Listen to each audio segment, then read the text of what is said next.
আমরা হারিয়েছি কারণ হলো আমার যেটা ব্যক্তিগতভাবে মনে হয় যে সাহিত্যের সাথে না সিনেমার ভীষণ ভালো সম্পর্ক, বিশেষত বাংলা সিনেমার ক্ষেত্রে, যে কারণে আমাদের বাঙালিরা এখনো অধিকাংশ বাঙালিরাই বই বলে, বই দেখতে যাচ্ছি, এই বইটা ভালো হয়েছে, ওই বইটা ভালো।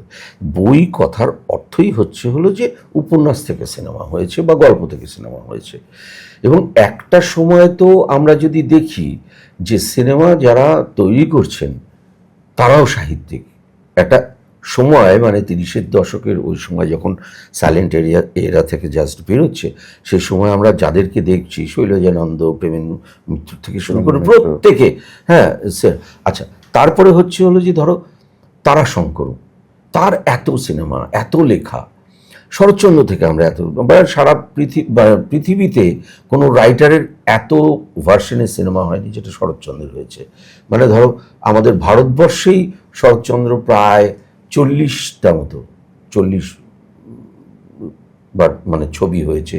তার মধ্যে শুধু তোমার দেবদাস হয়েছে কতবার, মানে বিভিন্ন ভাষায়। এবং বাংলা সিনেমা যেটা হতো সাহিত্য থেকে, সেই সিনেমাই পরবর্তীকালে যে গিয়েছে তোমার অন্যান্য ভাষায়।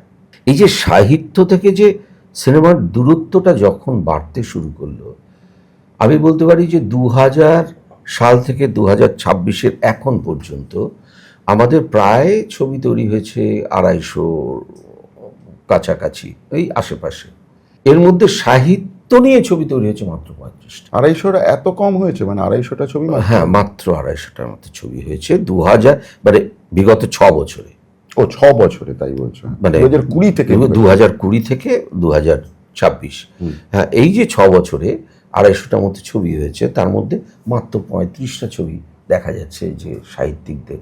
বিভূতিভূষণের একটা, প্রভাত কুমার মুখোপাধ্যায়ের একটা, শীর্ষেন্দু মুখোপাধ্যায়ের সায়েন্স ফিকশন বলতে একমাত্র ওই যে বনি বলে যে ছবিটা, তাছাড়া আবার তোমার প্রজাপতি আছে সমরেশ বসু, তারপরে কাবলিওয়ালা আছে রবীন্দ্রনাথ, এভাবে সামান্য কিছু, এবং অনিক দত্তর ছবি রয়েছে যেটা রমাপদ চৌধুরীর।